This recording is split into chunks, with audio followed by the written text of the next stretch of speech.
This episode is sponsored by BetterHelp. When you feel like your best, fam, you can do anything. You can accomplish all those goals in your life, make sure your family's good, and even start, who knows, a mildly successful podcast. Sometimes life gets you bogged down. You might feel overwhelmed. You're not showing up every day the way that you want to. But working with a therapist can help you get closer to the best version of you. Because when you feel empowered, you're more prepared to take on everything that life throws at you. The benefits of therapy are endless. It's great to just check in with somebody who can give you some perspective on life. Make sure that you're meeting all the goals that you've set for yourself in life. So whether or not you've been in therapy, now could be the time to give BetterHelp a shot. It's convenient, flexible, affordable, and entirely online. Just fill out their brief questionnaire. You get matched with a licensed therapist. You can switch therapists at any time for no additional charge. Couldn't be easier. If you want an empowered life, therapy can get you there. So visit BetterHelp.com/madaboutmovies today to get 10% off your first month. That's BetterHelp, HELP.com/madaboutmovies. Where are you right now, Richard? I'm in the airport Sheraton in lovely Baltimore, Maryland. Their ESPN radio here is actually good. Ladies and gentlemen, brew yourself a glass of cider. I'm Kent Garrison. I'm Brian Gill. And I'm Richard Barden. And this is Mad About Movies. You sound insane. You realize that? The whole world gone crazy! It's showtime. Mad About Movies is an hour-long conversation concerning all things cinema. The first half of the show, we discuss movie news, movie rumors, and movie rumblings, and we talk about what's currently piquing our interest in the world of Hollywood. For the second half of the show, we go over our chosen movie of the week, and we give you guys our review. And as an added bonus, please stay tuned to the end of each episode for our weekly recommends, in which we suggest something you guys need to check out as soon as you can. This week, we are focusing our efforts on what, Brian? This week we will be... I couldn't even get through it. This week we will be discussing the masterpiece that is Now You See Me. Ladies and gentlemen, For our final trick. we are going to rob a bank. On the count of three, you will be teleported through space and time to your bank in Paris. 1, 2, 3. Yes, masterpiece. It's a piece of something. That's for sure. But man, if you're a fan of Mad About Movies podcast, you know how excited we are to talk about this one. Richard and I have seen it. Brian just saw it today, and his thoughts are fresh. So we will be sure to break it down as best as we can. That is for sure. But I do want to mention, right off the top of the bat, just a little bit of good news for the podcast. Our new website is up, and it is running. Sweet. All of our archived episodes are now available via madaboutmoviespodcast.com. So just go there, check it out. All our episodes are available for free for download, unlimited downloads. Send them to your friends, pirate them, throw them on the internet, do whatever you want with them. You can go on there and check out and find our Twitter names and email the show and learn more about how the podcast started and all that good stuff. So from now on, the home of this podcast is madaboutmoviespodcast.com. Beautiful. So let's get things kicked off here with a little bit of movie news. I have a lot of stuff to talk about in movie news, so I'll save mine, and I want to ask you guys. First of all, Brian, do you have anything you want to mention for movie news? Yeah, I jotted down a couple of things. I actually did a little homework this week for once. Awesome. I didn't bring nothing to the table like normal. We discussed last week, kind of in our movie news segment, we had a little Will Smith / After Earth talk. And we basically said he will take any movie that comes his way that's guaranteed to make money. And then this week he came out, and maybe he heard the podcast. Maybe he heard us bashing on him. Maybe he just wanted to tune into Fast and Furious talk, which why wouldn't he? Right. But he came out this week, Will Smith did, and said he is not interested in doing Men in Black 4. Really? So, yeah. Wow. So maybe there's a light at the end of the tunnel for Will Smith fans like myself that want to see him get back to stuff that is that's decent. Not that Men in Black 3 was bad, but just that it's not something that's up to. So the fourth one certainly would not be something that's up to his a level of ability. So Right. maybe that's a good start. Maybe we're moving in the right direction. Yeah, totally agree. That's actually really good news. You wouldn't think that not having Will Smith involved in your movie would be good news, but I think this is really an opportunity for whoever the studio is. What studio does Men in Black? Is it Paramount or It's Sony, I'm not sure. I think. I Isn't don't it Sony? maybe Sony? Yeah. Anyway, it's a good opportunity for them to kind of reboot the franchise. You know what I mean? It's like Yeah. how much longer It is could they Sony. go with the Tommy Lee Jones Will Smith combo? You know what I mean? Sure. So that's exciting. Who is Yeah. Richard? Who would you like to see in Men in Black? Well, I would have to go with the original casting choices and go just Schwimmer and Matthew Perry, David Schwimmer and Matthew Perry. Yeah. Just like that's how it was originally casted, and I think that's what I want to see. No, I don't know. Oh God, They're both on top of their Well, game right now. So They are. They are. They're peaking. It's like watching LeBron. I would say, I don't know, man. I mean, you got to go Gosling, right? He'd be fun in that role. Yeah. In the Will Smith kind of role. And then as the old guy. Oh, here we go. I want to see Ryan Reynolds and Jeff Bridges. Oh, wait, they are making that movie as R.I.P.D.? Okay. I was literally just about to say I let would me love to think see that. Ryan Reynolds in Men in Black, but unfortunately they're already doing R.I.P.D. Yeah, which is basically the exact same thing. So I think he has that that comedic timing though that you would need in that Yeah. kind of a physical actor. I don't know. It's interesting. I think, man, that's exciting news for sure, and that's really is an opportunity for them to kind of freshen up the franchise. I liked what they had done in Men in Black 3. It definitely felt, it didn't feel contrived, you know what I mean? It didn't feel like they were just making it just to make Men in Black 3. It felt like part of the series. It felt natural. It really went off well. Maybe they'll bring, who knows, Josh Brolin back. I wouldn't good. necessarily be opposed to that.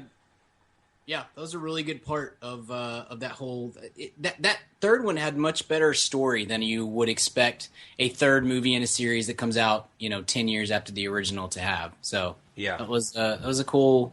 I agree. I'm with you, but I don't necessarily need a fourth Men in Black in my life, and I certainly don't need Will Smith to continue to make them. If Totally. Hey, Brian, a bit of breaking news for you. Yeah. Because we don't only just cover movies, we cover all ends of culture. There is a new Josh Hurt music video, Forever My Lover. Oh no! Just uploaded. Just came out in the last minute or two. So Josh Hurt's Forever My Lover. Check it out. Who is Josh Block- Hurt? Fill me Hey, can't get on board. Be a blockhead for life. Come on. in. Okay. He is an artist thought that you were Brian gonna- and I were lucky to see at a talent show several years ago, and he's interesting. He's the next R&B superstar, Kent. So just get on board. I am on board now, guys. Thanks for filling me in. Yeah.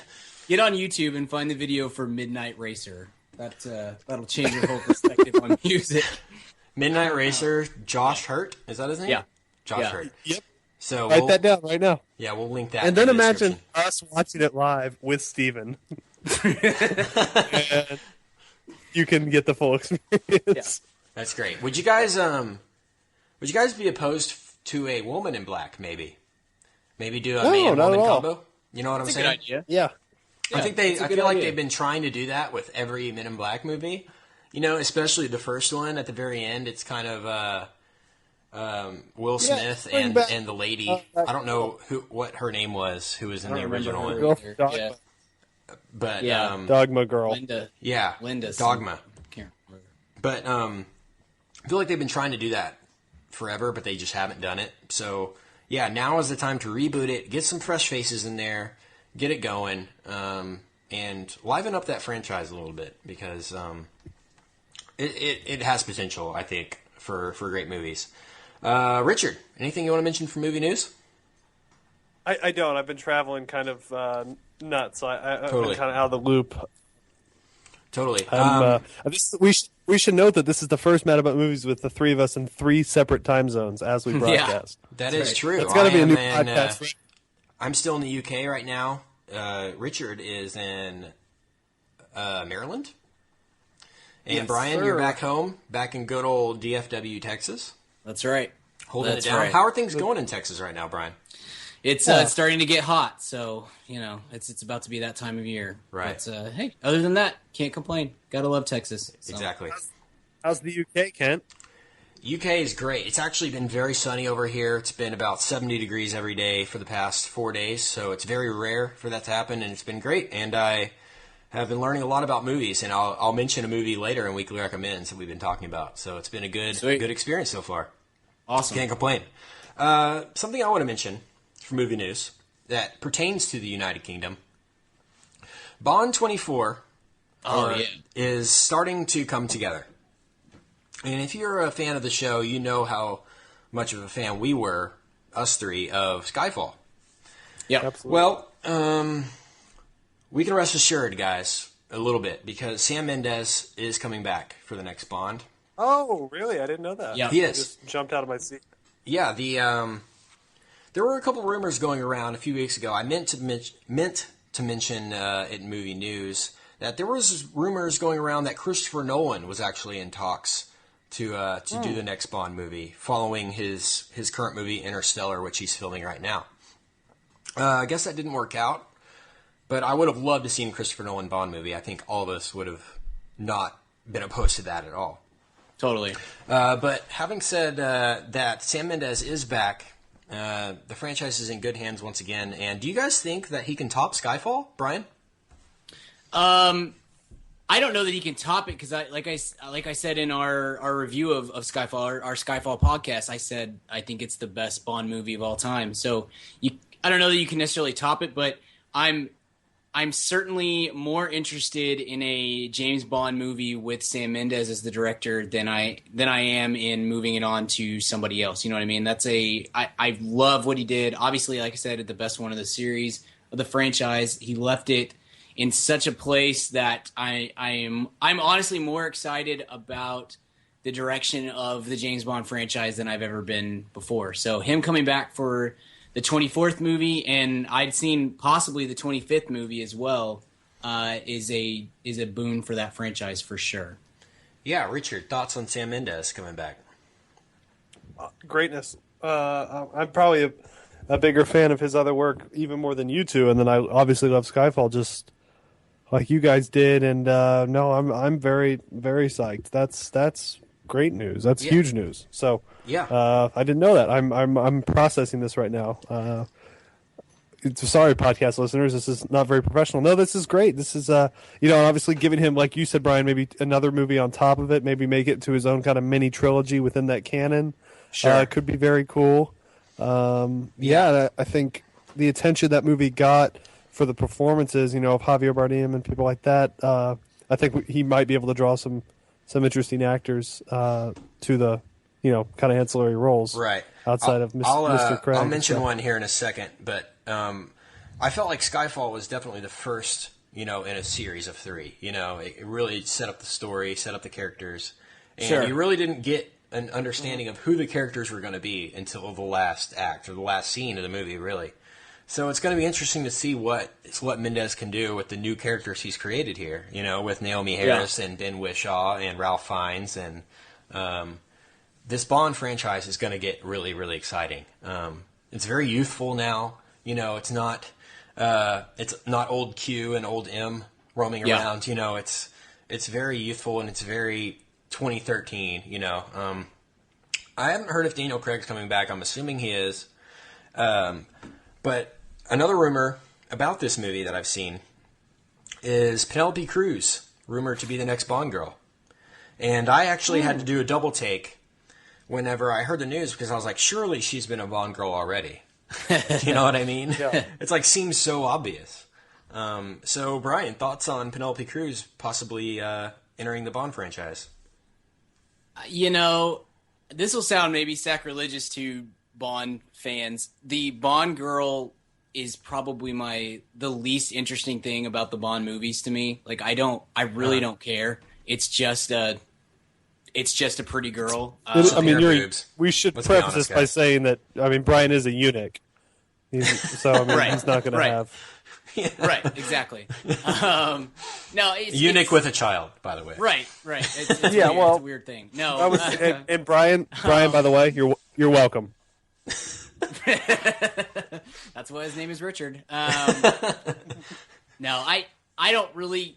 None of the Bond girls. I just don't care that much about it, and I really don't care about Penelope Cruz. I don't know that Penelope Cruz has ever been in a movie in which she speaks English that I care about or find her appealing. Right? Yeah. Or whatever that was. Maybe she was in. Was she in that? What Vanilla movie? Sky, I guess. I don't know. I mean, it's so to sum up, I don't really care. I don't know how she could. It's not like I think, man, Penelope Cruz is in this, it's gonna suck. It's not like she but I can don't mess it know up, that she's gonna add anything to it in my view either. Yeah. Well, I agree, man. The Bond girl is just a pair of boobs, really. It's a distraction for the audience. It's a cliche that has to be there. Can't be any worse than Denise Richards, though, as a scientist, as a nuclear physicist. Yeah, totally believable. Yeah, it might have been worse, like say Amanda Bynes gets cast. That's the only step down from Denise Richards at this point. Actually, maybe a step up. It could be really interesting. Maybe Amanda Bynes is the villain. Oh, right. You know, half-shaved head, kind of scary. Scar tissue on her face. That's a topic for another day, though. Could be the next Joker. Yeah, that is true. The only question Want to know is how here. I got my scars? The only question is here, guys, is what scenes from The Dark Knight Rises is Sam Mendes going to rip off for this movie? Yeah, there's not a Christopher Nolan movie for him to base it off of, so that could be a detriment of the franchise. We're going to expect a woman in tights. You know, we're going to expect Bond to fly a F-16 with a nuclear missile out into the middle of the ocean. We'll see, though. No, I'm saying that all in jest because I love Skyfall. But so we'll have to see on that one. Brian, anything else you want to mention for movie news? I got a couple other things, but I wanted to ask you. I'll bring up one more thing, and it's TV, not movie. But okay. And I don't know where you stand on this series, Kent, but I know Richard was a big watcher. This week they officially announced, NBC did, that Dan Harmon is going to be coming back to Community as the showrunner for its 5th season, which will probably be 13 episodes. That'll do the same thing as they did this year. Will come out in February or March, something mid-season like that.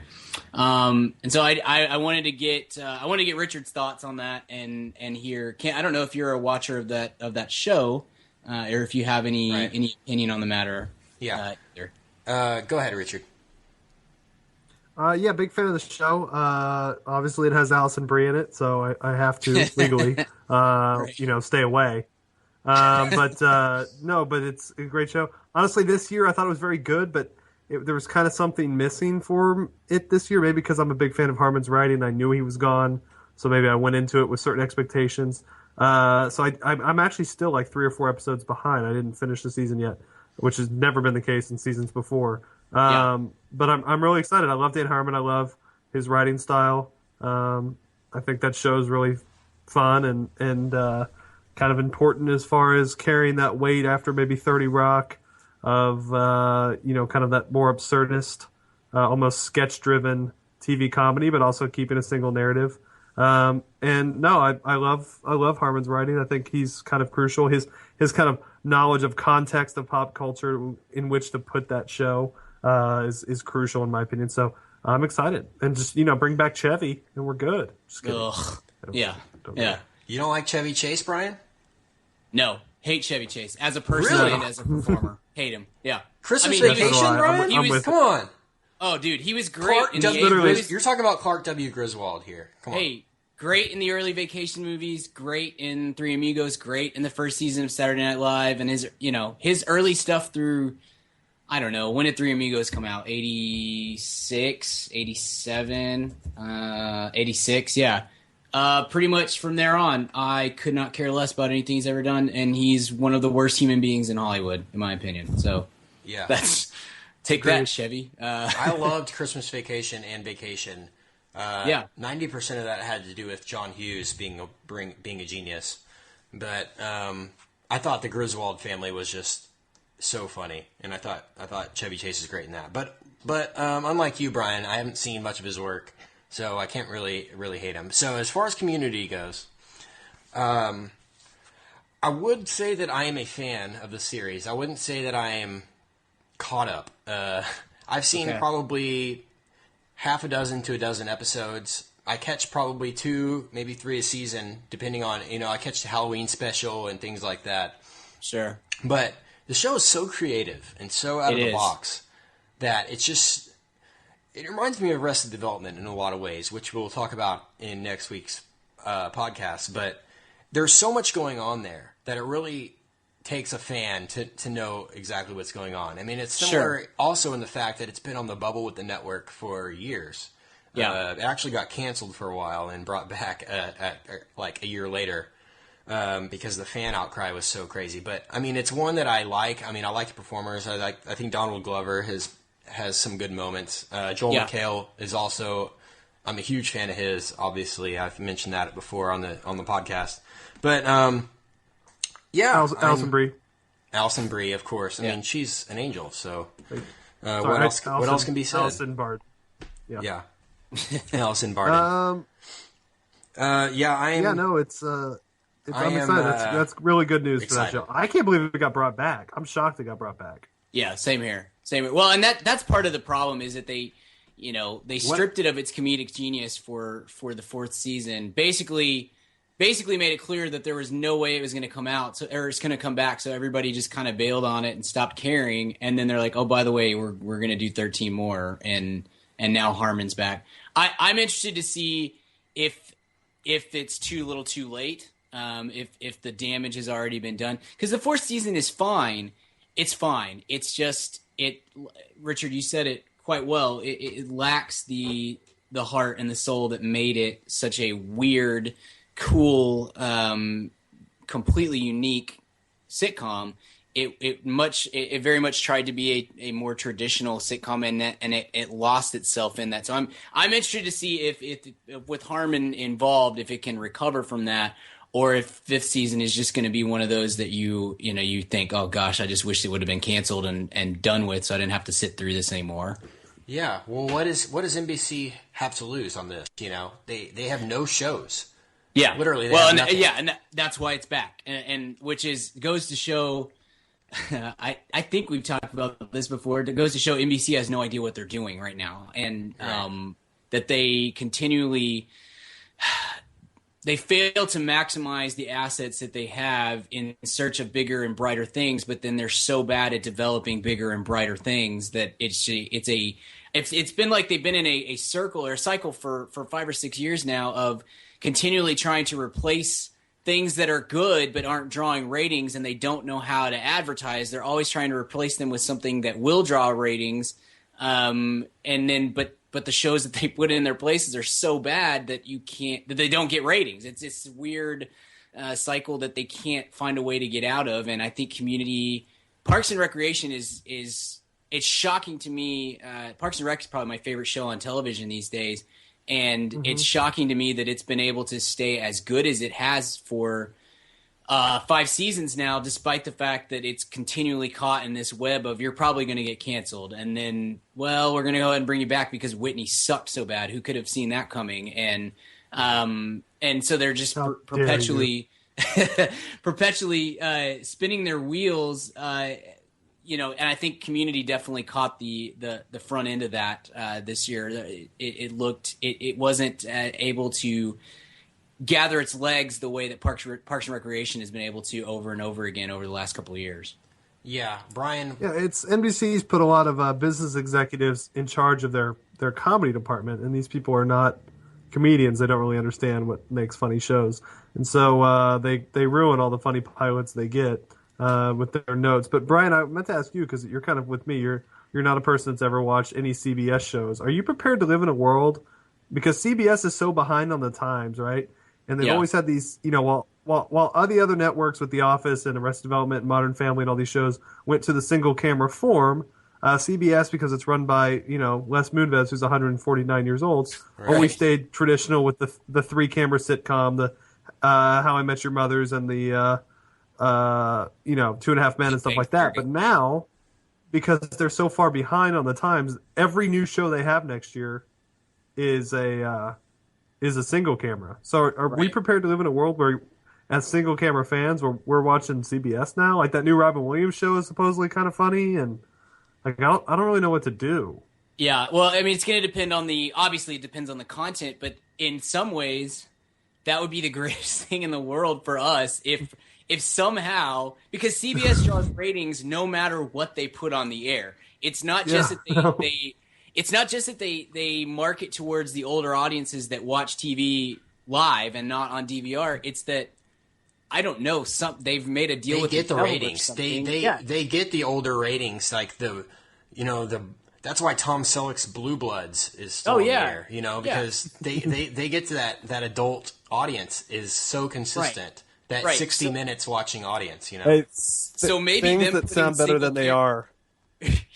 Adult audience. Right.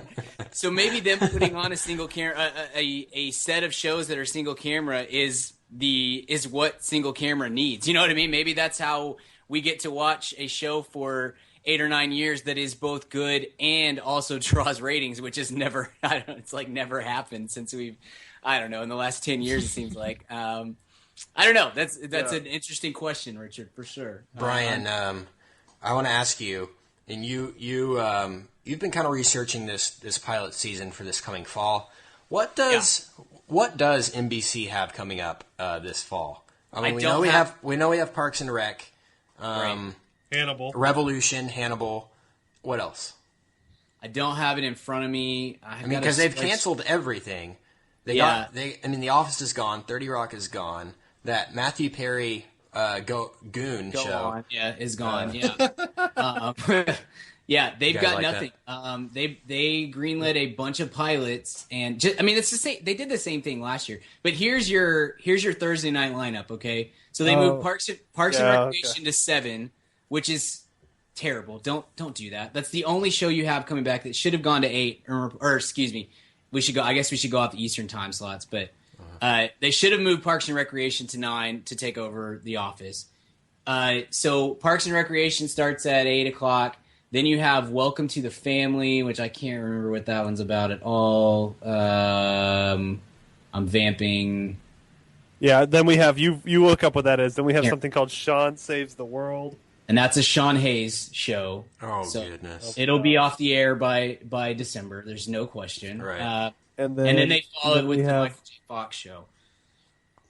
Well, that could which I will watch.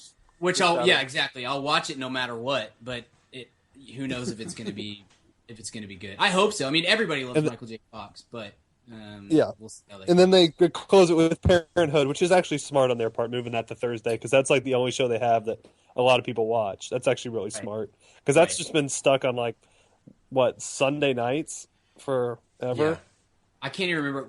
I watched the first 2 seasons of Parenthood and then fell off of it. But it is a good show. But it also is another one that suffers from the NBC syndrome, where it's been rumored to be canceled 3 times, and so you lose. Last season was supposed to be its last season. In fact, and I think they ran 20 of the 23 episodes straight, to start the year. So they were trying to run them off and then replace it with something else. But guess what? Nothing else worked. And so I am really excited for our pilot watching podcast that we'll do this fall, because NBC and CBS especially are going to be so interesting to see what in the world what we're going to get, because like you said, Richard, this weird phenomenon where CBS is so far behind, but maybe that's going to make them the channel that we're actually going to want to watch somehow, is an interesting thing. And then NBC just constantly grasping at straws. I like picturing the people at CBS hey, have you ever seen this British show, The Office? We should remake that. Oh, that's been. Oh, well, I mean, I guess we could. They shoot it like a movie, like a single camera. I didn't know you could even do that. Yeah. I mean, what is it? 2012? Yeah. Let's go ahead and greenlight some of these. No, It's so funny that they are that far behind, but like you said, yeah, I mean, it's going to be great for us. It'll be weird watching CBS that when I'm not, the only thing I watch on CBS is football, David Letterman, and CBS Sunday Morning, which I turned you on to, Brian, and that's it. I've never watched a single. Yeah, but I'm a Meet the Press guy. I got to go Bob Schieffer, guys, TCU. I understand. Gotta support. I understand TCU. I got to Meet the Press, though. Oldest television show in history. That's true. So I'm all about history. Yeah, so it'll be interesting. And then also, obviously, NBC also has the James Spader-led The Blacklist, which I'll be there for at least a couple episodes on that. You got to see what that's about. Right. It seems like maybe ABC's time is to step up right now. I think they've got the Marvel series coming out, Agents of S.H.I.E.L.D. Yeah. And that seems to have the most buzz going into the fall as far as a built-in audience already. So that seems like it's the show to beat right now. And they just renewed the Tim Allen Last Man Standing guys. So So there we go. I haven't seen that. Yeah. I saw an episode of that where Jonathan Taylor Thomas guest starred from Home Improvement. Okay. It was actually really funny. Like, they were sitting in Tim Allen's new family, I guess, sitting in their living room, and they knock on the door, and it's his daughter's friend, is Jonathan Taylor Thomas, and he answers the door, and then JTT walks in, and he's like, "Do I know you from somewhere?" Like, you look really familiar to me. And there was this really kind of funny moment, But I mean, how much more can they, knock on Home Improvement? Yeah, I know the guy. I worked with the guy Kevin Hench, who's the head writer on that show. I worked with him when I worked at the Corolla podcast, and he was working there at the time. And he's a super funny guy. So I wish that show well, but I've never seen it. Yeah, neither have I. Anything else you guys want to mention from movie news? No, that's all I got. Let's get going. Let's get it going. Let's get it going. Let's move on and let's talk about Now You See Me. Hey, what's up, Ma'am Fam? Kent here. And yes, if you're hearing from me, you know it's time to talk about Blue Apron. If you haven't tried out Blue Apron by now, what the heck are you even doing? Blue Apron is the #1 fresh ingredient and recipe delivery service in the country. They deliver fresh meals straight to your door. All the food is fresh. It's sourced from local farms, and there's no wasted ingredients. I've been a Blue Apron subscriber for a long time now, and they have still, to this day, never let me down. There's tons of variety. Some featured upcoming meals include summer vegetable and egg paninis, soy-glazed pork and rice cakes, skillet vegetable chili with cheddar drop biscuits, holy crap, and garlic butter shrimp and corn with green bean salad. So take it from me. Try out Blue Apron now. Go to blueapron.com/mad. That's blueapron.com/mad. Get 3 meals on us for free. Nothing goes better with a movie than dinner. So check out Blue Apron. blueapron.com/mad. Blue Apron, a better way to cook. Hey, Ma'am Fam, question for you. Do you own a small business, or are you a boss? Are you looking to hire awesome people, but you just can't find somebody to fill that role? Well, let me tell you about ZipRecruiter.com. With ZipRecruiter, you can post your job to 100+ job sites, all with one click. In fact, over 80% of jobs posted on ZipRecruiter get a qualified candidate in just 24 hours. Find out today why ZipRecruiter has been used by businesses of all sizes to find the most qualified job candidates with immediate results. That's why ZipRecruiter is different. Unlike other job sites, ZipRecruiter doesn't depend on candidates finding you. It finds them. Right now, you can post your jobs for free on ZipRecruiter by going to ZipRecruiter.com/mad. That's ZipRecruiter.com/mad. One more time, try it for free. Go to ZipRecruiter.com/mad. Thanks to ZipRecruiter for supporting this episode of the Mad About Movies podcast. Come in close, because the more you think you see, the easier it'll be to fool you. All right, Brian Gill. The time has come. It's been a while. I believe it was the Iron Man 3 episode, don't hold me to that, where Richard and I had a little rants and raves segment of our own regarding Now You See Me. Richard and I had a chance to go attend an early screening of this film, and we'll give our thoughts on it a little bit later and refresh you on that. But first, Brian Gill, thoughts on Now You See Me? I'm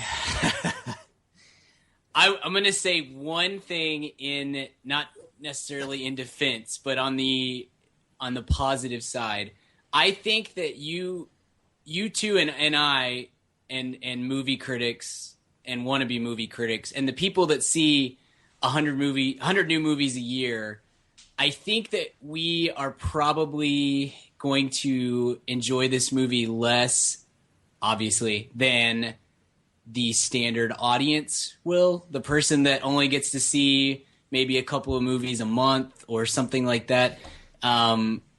It's because I will say there are at least moments that are slightly entertaining if you're not aware of the closing credits. yeah. I'm not saying I enjoyed that them. walk. Yeah. That walk No, from I the know what seat you mean, to Brian. the I know what you mean. concessions. My popcorn was good. Right. It was good.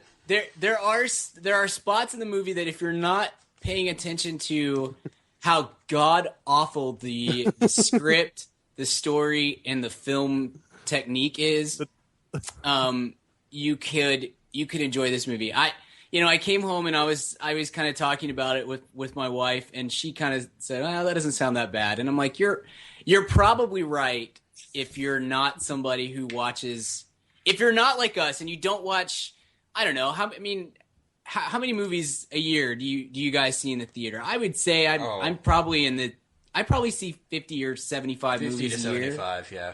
And we have a podcast, and we're very good at this, obviously.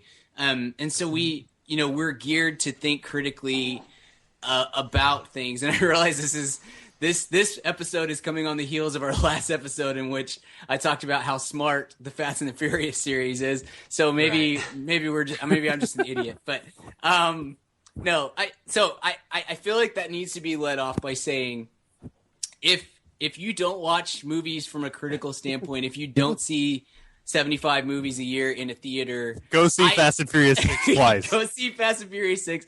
But I understand at least how you could be.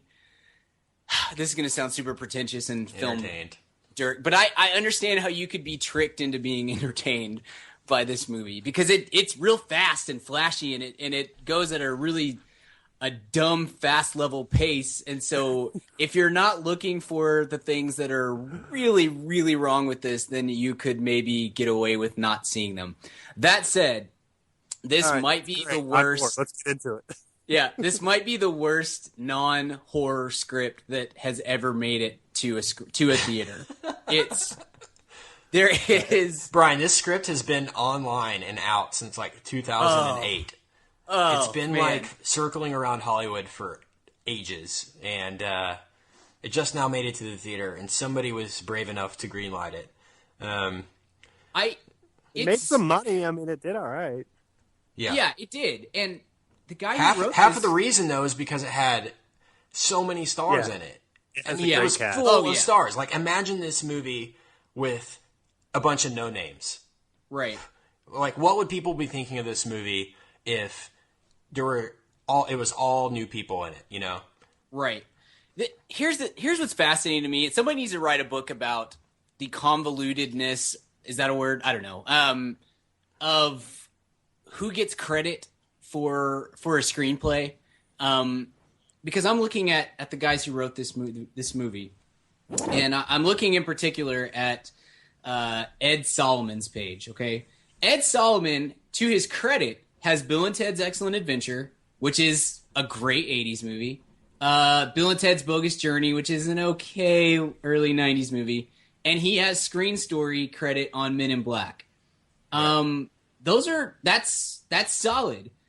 But he also is responsible for Imagine That, which is the Eddie Murray movie, which is just horrible. The In-Laws, which is pretty horrible. Let's make sure it's Eddie Murphy, because it does not star former Baltimore Orioles great Eddie Murray. Let's just be sure we correct that. Although that would probably be a better movie. if it was. Yeah, it couldn't have been worse.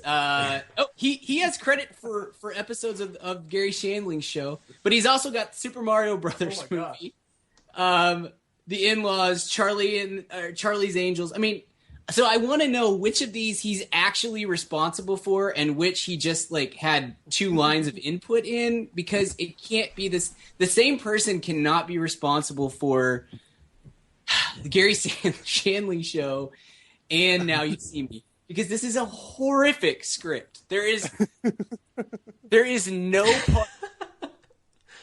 part of this movie that makes even an ounce of sense.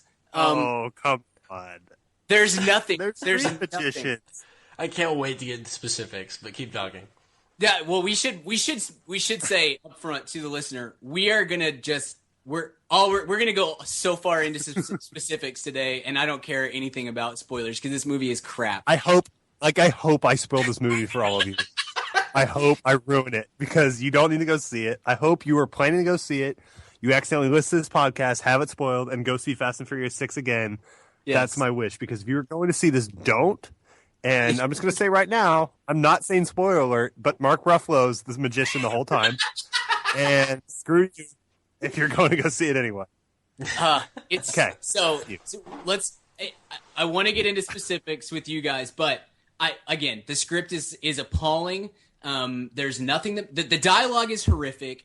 The sequence of events makes just no sense. There are so many things that happen that you would surely this script started out as like 500 pages long, and then they just cut it down without any understanding of what made the story cohesive. There's all sorts of things that happen that you think something had to have happened behind the scenes for us to understand this. Right. You just have to jump and you either have to say, wait, why did that happen? Or you just have to say, well, I guess so. You have to assume that stuff happened off screen that also doesn't make any sense. I mean, guys, it's just so bad. And the direction, which I think was Kent's big thing in our mini review in the Iron Man episode, the direction is just, I mean, never direct a movie again. Bad. And the spinning camera is infuriating. You have to see it for yourself, honestly. Like yes. I told you about it, Brian, and it's nothing until you see it for yourself. Yeah. It's that bad. It's so disorienting. Like I was telling my girlfriend, it's like, it's a movie about magic tricks. She's like, that's kind of cool. I go, it would be, except you can't tell what the hell the magic tricks are because the camera's moving at 74 miles an hour. It's like driving down the freeway while a guy does a card trick on the shoulder and then being like, well, I don't know how he did that. Well, of course you don't know how he did that. You can't see what's going on. Right. Yeah. Yeah. And the quote unquote action sequences in this movie too, they move at such a pace that you can't tell what's happening. So any of the big reveal, it's like, oh, that was really cool. Well, how do you know it was really cool? Because it might as well have been in the dark. I have no idea what happened. It was just flashing images that you're supposed to ooh and ah over. I really did. I don't know how you pronounce the director's name. He's French, so Louis Leterrier. Louis Leterrier. Yeah, Leterrier. Okay, sure. I want to punch him in the face. Didn't he make the Transporter movies? Yeah, he did. And he did the Incredible Hulk with Edward Norton. I thought that was pretty decent, though. It was, and surely because he was working with Marvel, whoever is a producer on that Kevin movie, Feige. Kevin Feige was like, yeah, you're not going to do any of this crap. You're not going to spin the camera at 1,000 miles per hour, and you're also not going to shoot all of your close-up sequences from the ground. I cannot stand that film technique where the camera is basically at knee level of whoever they're filming. And that is a big player in this show. And it's infuriating. And so anyway, Now You See Me is on every level is horrible. And I'm excited to talk about the specific reasons for it being horrible, besides the horrific script and the please don't ever direct again direction. Yeah, let's talk about specifics. Let's talk about the acting first. Brian, I could not stand one performance in this movie. I think Mark Ruffalo's performance probably was the most bearable, if I was to say one, other than the reveal at the end where he was behind the whole thing, which makes absolutely no sense considering the stuff he's saying throughout the whole film. Like, I'm gonna catch these guys, and he's like determined, but he's not determined. So I mean, it's literally he's 4 steps ahead. Yeah, he's 4 steps ahead of you. I'm gonna be 4 steps ahead of you. Seven steps. I don't know. 80 steps. Yeah. But every performance is absolutely horrible. Richard, what did you think? You thought Isla Fisher's was the worst, right? Yeah, she was the worst in it for me. Something about her was just really shrill. Thank God for Arrested Development, because I learned how to love her again, because I've always loved her. So thank God I saw Arrested Development this week and fell for her all over again. But yeah, she's got, I don't know, maybe she has a voice that just can't scream, and she screams all her lines. And she's like trying to fire the crowd up the whole time. No, There's literally no point in her being in this movie. She contributes literally nothing to this movie. Really does. Nothing in the plot whatsoever, except like waving her arms and like being a woman. You know what I mean? It's like nothing. Yeah. It's so And the other thing was, I just have to bring this up because I know Brian's a big fan, as am I. Hey, remember when we were talking about how bad this movie was, Brian? And you go, but Woody Harrelson's in it. And Kent goes, he's in it. He's awful. And you go, no. Well, let's hear it. Yeah, you're right. You're right. He had maybe I will say he was probably responsible for the 2 or 3 best lines in the movie, but he also was just so bad at every other stretch. I mean, the script did him no favors either, because one of you guys said he comes across as like a borderline deviant. Pedophile. Like, I said pedophile. Like some sort of pedophile. And that's so true. Like, this is the grossest character that he's ever played. And he doesn't ever do anything that's... He was a natural born killer. Yes, I know. It's like James Spader level of creepy, but not good. Like, I mean, he's so bad. I'm going to disagree with you, Kent. I think Mark Ruffalo was the worst part of the movie. I could not stand his character when he was an FBI agent early on. It was just... I felt like I was watching... I felt like I was watching Bruce Banner in like a mid-level range between scientist Bruce Banner and the Hulk. Because, like, everything he said was, like, caveman-esque. Like, he was just grunting. Like, I expected him to rip his shirt off and just... I mean, it was... Like, when he's banging around in the plane, when somebody's clearly... I guess is kicking his seat or something, and he just, like... He's, like, hitting the seat, and turning around and staring at... It was so bad. And every time he was on screen, I was just like, I'm gonna... I first of all, I'm not a Mark Ruffalo fan. I think maybe me either. Yeah. Avengers was the first thing that he's done in like 10 years that I didn't really dislike. So this just brought me right back to where I was before Avengers of, man, I don't like you. I don't find you charismatic. And him, the stuff that he was doing was just so bad. And then when it flips and you find out, well, you could probably see that coming from about 17 miles away, but whatever. The flip, once he starts revealing his true nature, is like, oh my God, it's even worse. He's even worse. I couldn't stand his character. All of them were bad. All of them. Jesse Eisenberg, I'm going to give him a slight pass in that it seemed clear to me that he knew this is a piece of crap and I'm not even going to try. And so, not that, I don't know. He's terrible. He's so bad in this movie, but maybe he was smart enough to realize this is awful, and I'm not even gonna put my effort into this. Whereas Isla Fisher is clearly trying, and Dave Franco too, who I like. Dave Franco, he's my favorite of the Franco brothers, but man, he's so bad in this movie, and he and Isla Fisher are trying so hard to be compelling characters, and they're not at all. And oh man, all the performances. I want to mention the airplane scene that you just mentioned. Woody Harrelson, like the scene starts out and they just show the 4 horsemen on the airplane, and then Woody Harrelson like does something, like he comes out of the bathroom or something. And he's like, "Sorry, I was masturbating." Like something so perverted and just like out of nowhere, not even funny. Yeah. It's just. But yeah, it's I agree with you, Jesse Eisenberg. What is going on with him, man? Like his career.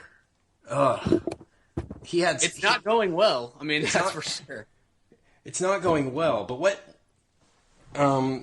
let's talk about Morgan Freeman and Michael Caine. Now, Brian, I know you're a fan of both of their work. We've talked about them numerous times before in the show. Why on earth did they agree to do this? Morgan Freeman is a guy who I talked about Bruce Willis at some point in the past on our podcast, and of how Bruce Willis is a guy that knows that there's nothing that he can do that can ruin his career, so he can take any movie that comes his way because nothing's ever going to sully his image. I think Morgan Freeman is kind of in that same boat, despite the fact that those two are obviously so much different in the type of movies that they do. But Morgan Freeman does this from time to time where he just shows up in these really crappy, low-rent action or kind of really sappy drama movies that are really no one cares about because it's never going to affect him. For some reason, he is just unflappable. It never comes back to bite him in the butt.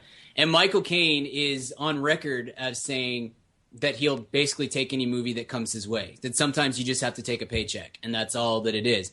I will say at least Morgan Freeman's character has a point to be in this movie.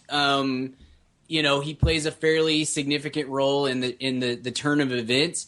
Michael Caine could have been played by my grandfather. There's absolutely no point for I'd love to know how much he got paid to be in this movie, because they could have paid a scale actor to play his same role and it wouldn't have made any difference whatsoever.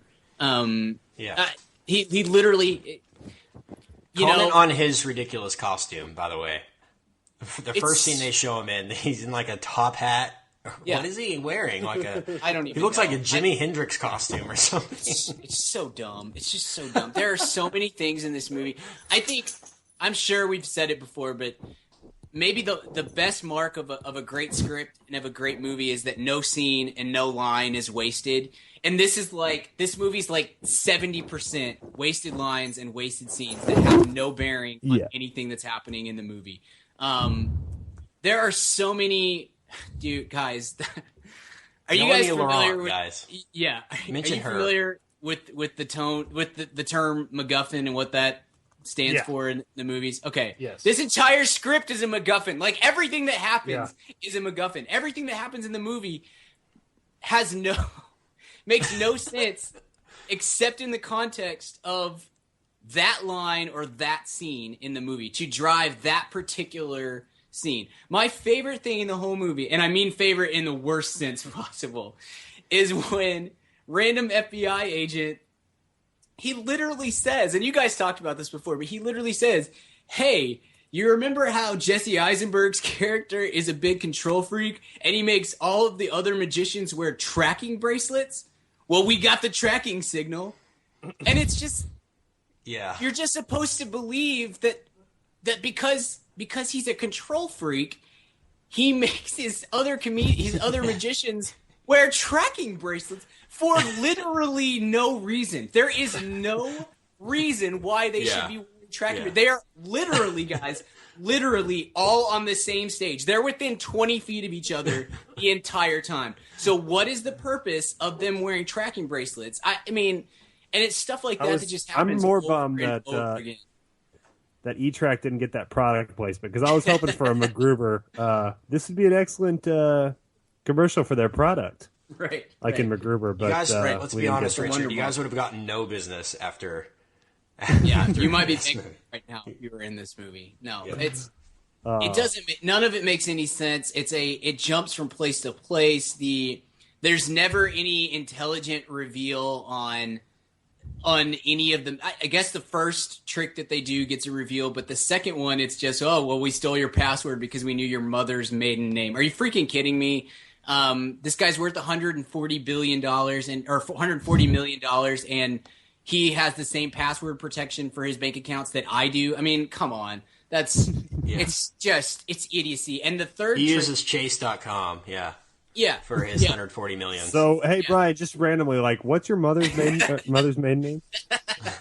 But the third bit that they do where they jump off the roof, there's never any reveal for how they accomplish that. And also, why does Mark Ruffalo's character fire a gun at them? I don't know. I mean, it doesn't.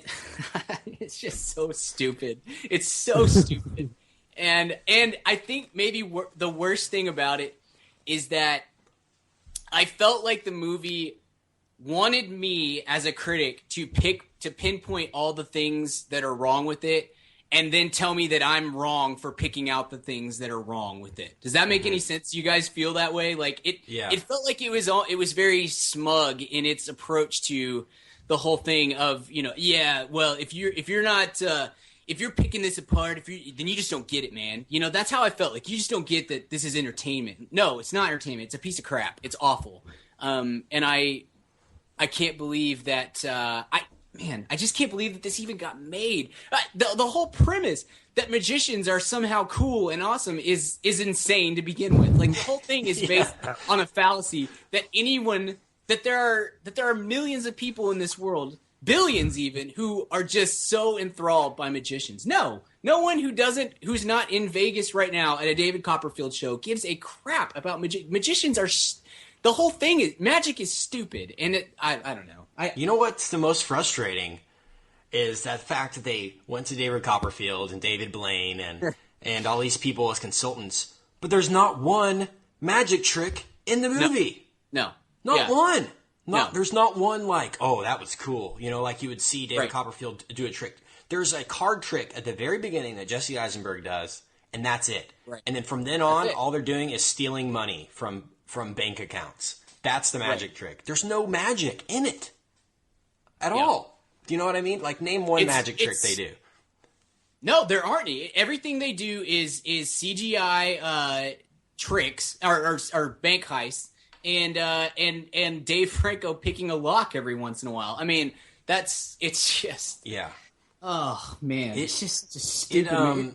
What's most frustrating that I mentioned in our mini review was the fact that the audience loved this movie. So, Brian, tell us how the audience in your screening reacted to Now You See Me. I had a much better audience than you guys did. There were a few people that were laughing and stuff, and at one point, I think it wasn't the first bit, but it wasn't the end either. I think it was the New Orleans thing where they robbed from Michael Caine.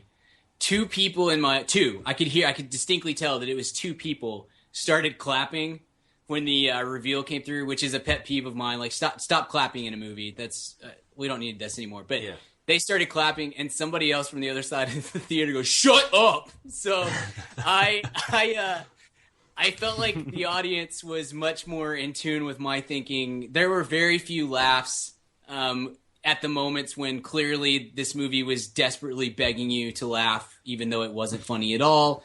So it did restore my faith in humanity just a little bit. That nobody else really cared and was buying into the garbage that they were trying to sell us. So that definitely helped my opinion of the movie, because there's nothing worse than watching a piece of crap unfold on the screen and having everybody else around you die laughing. Like, it's just, I can't stand that. So I had it better than y'all. Richard, what's going through your mind? I know you got a lot to say. I was texting my friend Brandon after I saw Django. And we were talking, and I said, the best thing I could say about this movie is I can't get it out of my head. I can't stop thinking about all the moments that made this movie great. I've even liked some movies more than I like Django, but Django really stuck with me as far as like what the cool moments in Django. I couldn't stop thinking about them. Sure. This movie's kind of the inverse of that, in that I think about it all the time still, but just about all the stuff that was so bad about it. When we left the theater, I said, you know what? I'll probably watch that movie a ton more times on cable just because it's so bad. And you very hilariously said, I never want to see that movie again. And I agree with I agree with you at the time, but I'm kind of have to go with my original statement where I can't wait to watch this like 8 more times. I kind of agree with you, Richard. I want to see it again and just make fun of it. Have it on mute and just make up lines. Well, Yeah. it needs We it should- needs to be Mystery Science Theater so bad. I mean, it's that level of a at least from a script and a filmmaking standpoint. It's almost a B movie. It is that bad. I mean, Yeah.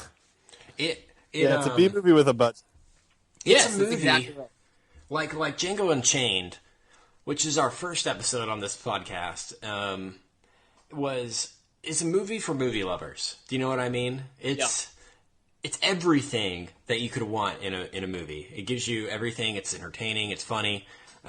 This movie, to me, and I've just thought about this in the past few days. This movie is almost as if it's for people who have never seen a movie before. Do you know what I mean? It's like, oh, you've never seen a movie before? Well, here, see, now you see me, and then now you can see all the rest of the movies that are out there. Do you know what I mean? It's like, I think it you're treats right, the dude. audience like they're so stupid. Well, and that's that. I think that's what that plays into what I said at the outset of this episode. Is it is made for people who don't get to go to see movies very often, which frustrates me because I feel, you know, when I write a review, my whole point is I've always written to that person, you know, to the person that only gets to go out once or twice a week or once or twice a month to see a movie, to tell them, go see this movie, don't go see this movie. This is the exact type of movie that I try desperately when I write a review to tell people, do not see this movie because it's such cheap, crappy entertainment, but it will try to bait you into feeling like just what you said, kid, just exactly like you said. Like if you've never seen a movie before, like this is a good movie, and it's not. It's from every technical standpoint, this is a garbage movie. It's total garbage, and that man, it makes me hate it more because of that. Because it is slightly entertaining, just enough to pass the lowest level of audience approval. You know what I mean? Right. No, I totally agree. Well, and let's go ahead, Richard. And unlike Fast and the Furious, which succeeds because it's self-aware, right? This movie's not self-aware at all. No, and it doesn't get that it's bad. It tries really hard to be like Inception or something that's really trippy. Yeah, and it's just it's no, I it's agree. not. Yeah, no, it's not that. It reminded me a lot of. Have you ever seen Kane? the movie? Yeah, me too. Yeah.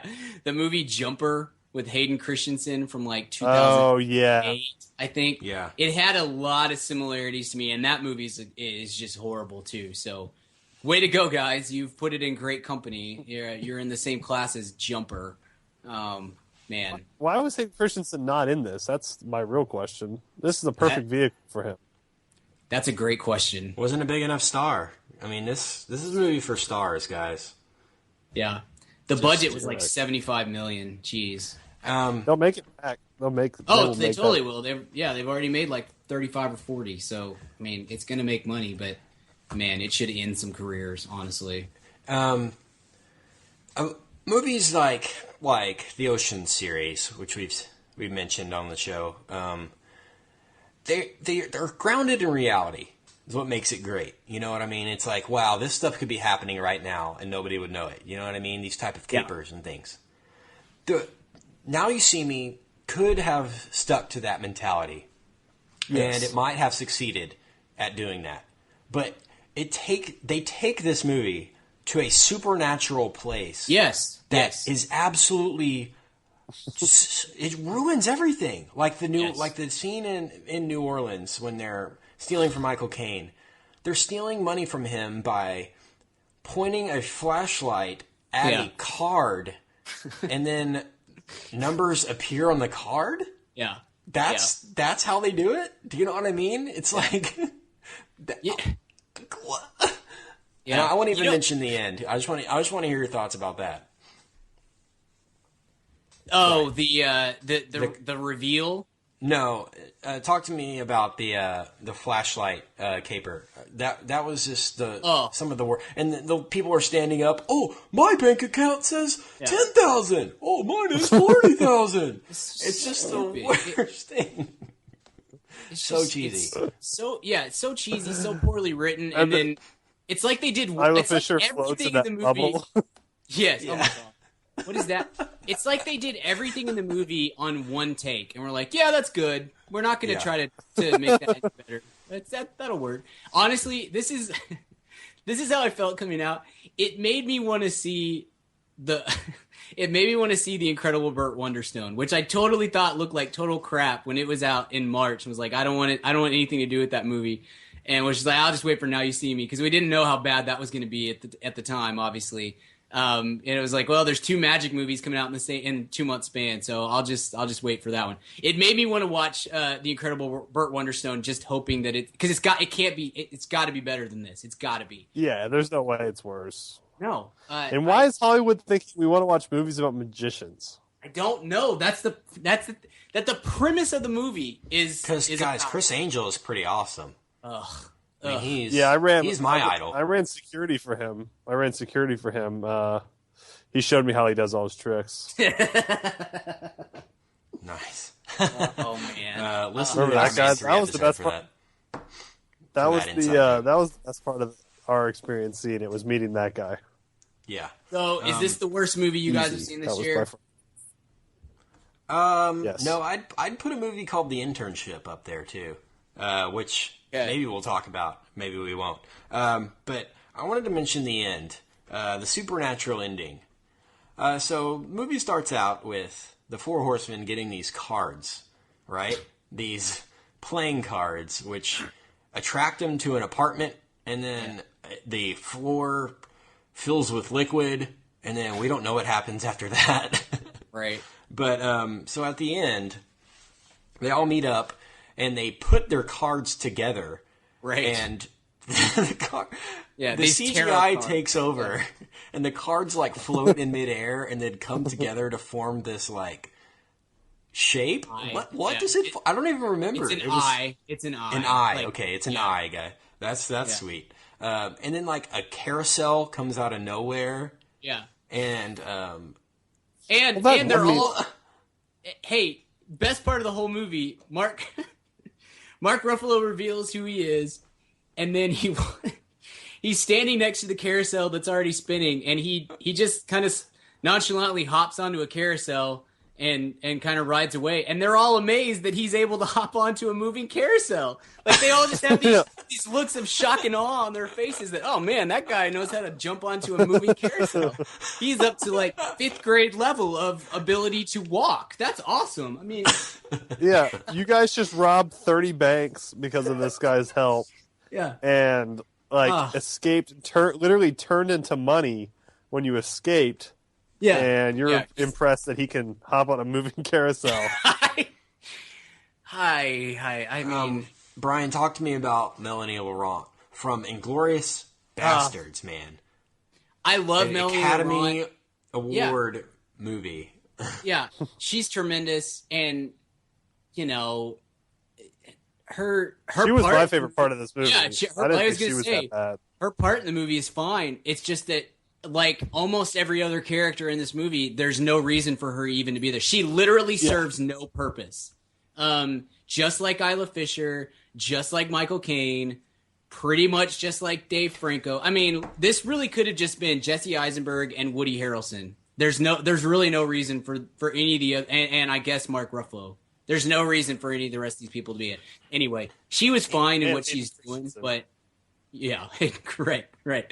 And she midway through, they hint at her being involved with the Four Horsemen, and I'm like, oh, that's awesome. Hopefully that was what happened, and the rest of the movie is Mark Ruffalo trying to figure it out. But then they just dismiss it immediately.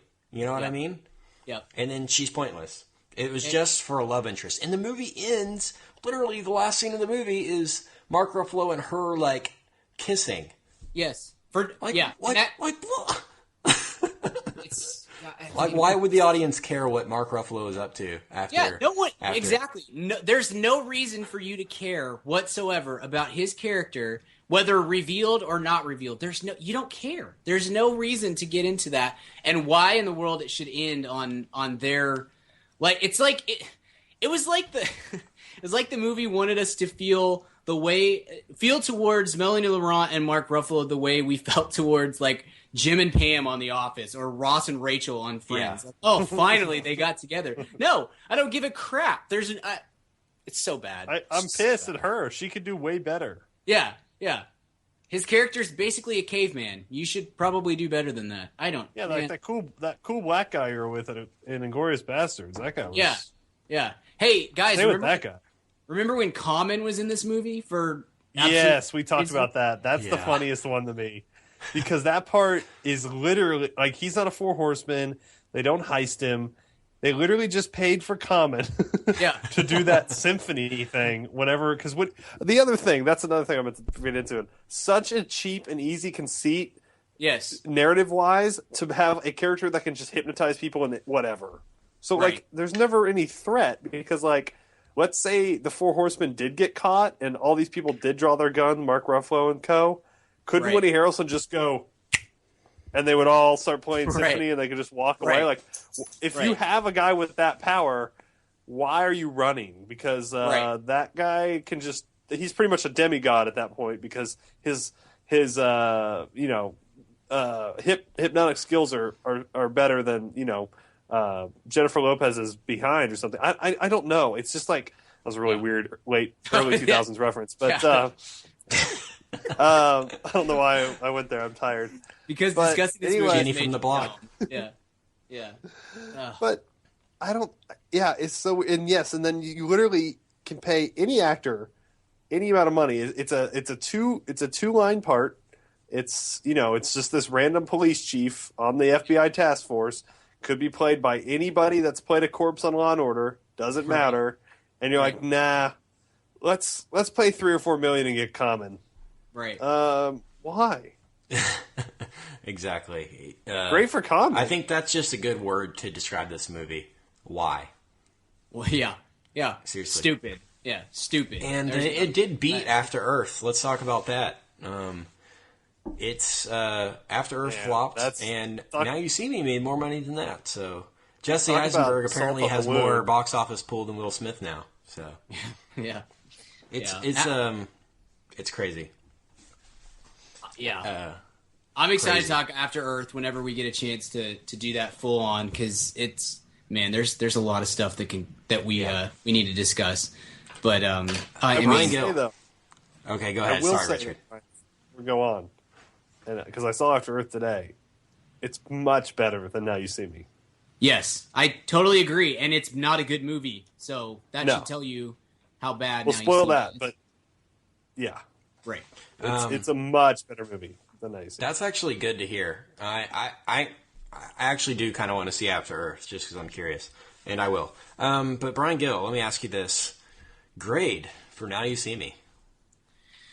I try to reserve my F grades for movies like movie 43 that I couldn't even finish and things like that. So I will give it a D. Okay. Richard Barton, grade for Now You See Me. Yeah,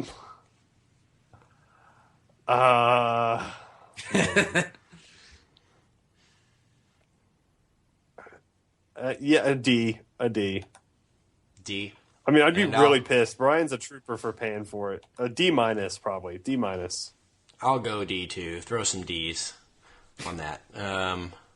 So that's our grade. Now You See Me is D. Yeah, don't see it. Please don't see it. I mean, D wait for for it don't. to be on. Yeah. It's totally going to be on TBS like 17 times in a weekend. So just wait for it then, so you can just make fun of it. But don't give it your money. Please don't give it your money. It's so bad. It's just so bad. If you really want to see it, all we ask that you buy a ticket for Fast and Furious 6, and then go watch Now You See Me. Yeah, exactly. Or like a little independent movie, like buy a ticket for Mud and then go see Now You See Me or something. Like give your money to the right people. This is not. We don't need them to get any more money. Yeah. So I guess that about wraps it up for Now You See Me. I'm sure we'll bring it up again because it's already become a classic movie to talk about here on the Mad About Movies podcast. And I'm sure we'll have a lot more stuff to say in the future. But for now, let's move on to Weekly Recommend, shall we? Sure. Brian Gill, Weekly Recommend. Yeah, a movie came out today, actually, on DVD and Blu-ray. That was the first movie I saw this year that I actually really liked, and so I think I talked about it just a little bit before, but I want to recommend the movie Warm Bodies. It's definitely worth picking up as a rental or online or whatever you're going to do. It's very, very fun, pretty smart. Doesn't take itself too seriously, and has some great scenes, and I enjoyed it quite a bit. So check out Warm Bodies. Great, Richard Barden, weekly recommend. Yeah, I had the girlfriend watch the movie a couple weeks ago, and she said, "You really need to watch this. I think you'll really dig it." And that movie was Now You See Me. No, it was. And now we're broken up. Yeah, no, I murdered her. No, the movie was a little movie. Well, it's kind of a little indie movie, but with a pretty great cast. Called Friends with Kids. Have either of you seen Friends with Kids? I have. Is it Paul Rudd? Maybe. No, it's Myers? John Hamm. And John Hamm's longtime girlfriend in real life wrote and directed it and also stars in it. Adam Scott, Kristen Wiig. Adam Scott, that's who I'm thinking of. Yeah. Adam Scott, Kristen Wiig, Megan Fox, Edward Burns. Eddie Burns in it? Yeah. Yeah. And Maya Rudolph. Yep. Oh, yeah, Maya Rudolph as well. Sorry, pardon me. Really kind of a very original movie. Some cringeworthy parts, some really funny, interesting parts. Overall, I'm really glad I saw it. Really liked it. I find this is weird. Megan Fox is beautiful. Is more beautiful now than she ever since she had that kid. She's gotten more attractive to me. She's not like a trashy teenager anymore. She actually looks like a woman. I was kind of transfixed by her in this movie. She's one of the few good things about This Is 40. I'll say. And she looks great in that too. And the funniest thing about This Is 40 is the whole thing is she's the hot one because she hasn't had to have kids. And Megan Fox was 2 months off having a kid when she did This Is 40, so that's impressive. Right. But she's really good in this, and her career has kind of taken a random upswing the last year. So she's doing Ninja Turtles next. Michael Bay. She's April O'Neil. So good, so much for that. But she had a good run. 2012 was nice to her at least. Adam Scott's great in this. I really liked. This is Brian will understand because of our love for. So no woman's good enough for John Hamm. I mean, he's a god, and so I would always see them together, and I always put myself in. I was like, if I was John Hamm, I would be just Clooneying it every night. I mean, what is this guy doing? He's had the same girlfriend for 15 years, and she's pretty, but I mean, come on, it's John Hamm. I mean, look at this guy. But she was really charming and I think a real talent in this movie. And her acting's great, and Adam Scott and her have wonderful chemistry, and it's just a cool, interesting little twist on kind of a romantic comedy that I liked. So, Friends with Kids. Sweet. I'm over here in London taking a film class, and we have been watching two movies. One of which I'll mention right now for Weekly Recommends. It is directed by the late, great Stanley Kubrick. It is came out in 1964, and it is called Dr. Strangelove, or How I Learned to Stop Worrying and Love the Bomb. My favorites of all time. Stars Peter Sellers in three amazing roles, and George C. Scott, who's always great. But man, Peter Sellers, I've been studying him in depth these past few weeks, and what a brilliant mind and actor this guy was. Yeah, totally. Absolutely. If you haven't seen Dr. Strangelove, I mean, Kubrick is, everyone knows, maybe the best director ever to live. But pair him up with, Peter Sellers, and it's just gold. I mean, you can't take your eyes off it. You know what I mean? It's his cinematography and direction plus Peter Sellers is just so great. Richard, you seen this movie?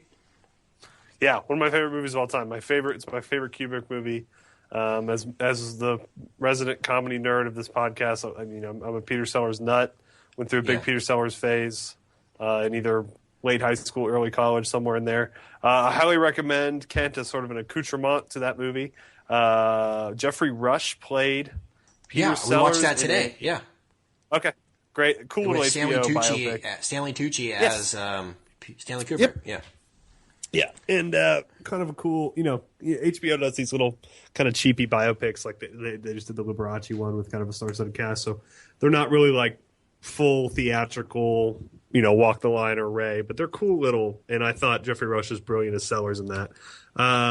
And so, yeah, that's great, and Dr. Strangelove is, Slim Pickens is in it. I mean, you can't beat some Slim Pickens. It's still a wonderful movie. Yeah, I hadn't seen Doctor Strangelove since until I came over here, and man, it might be one of my new favorite movies ever. It's just, I can't stop thinking about it. Fun. It's just so brilliant, so in every sense of the word. So Great script, I would recommend. Wonderful script. Amazing script, and great story behind that. The studio actually wouldn't let Kubrick make another movie unless Peter Sellers was in it. So. The studio actually wanted Sellers to play 5 roles. He originally agreed to play 4, but he couldn't do a Texas accent, so he played 3 roles. So a little bit of trivia there for you. But yeah, great movie, Doctor Strangelove, or How I Learned to Stop Worrying and Love the Bomb, directed by Stanley Kubrick. Brian Gill, let me ask you this: where can I find your work online? You can find me on Twitter at bgill12 or on my website, canbabiesdrinkredbull.com. Richard Barden. You can find me at Richard Barden on Twitter or at richardbarden.com. Kent, where might I find you online? Find me on Twitter at Kent Garrison. Find the podcast online. I'll mention it again, madaboutmoviespodcast.com. You can contact the show on there and find all our episodes. So do it. And go on iTunes, rate us, give us 5 stars. We like that. Leave a comment, and we will pick our favorite comment to read next week live on the air on our podcast. Our favorite ones. So put something funny on there. So let's end the show. Thank you for listening to Mad About Movies, and we will see you at the cinema. Goodbye. See ya.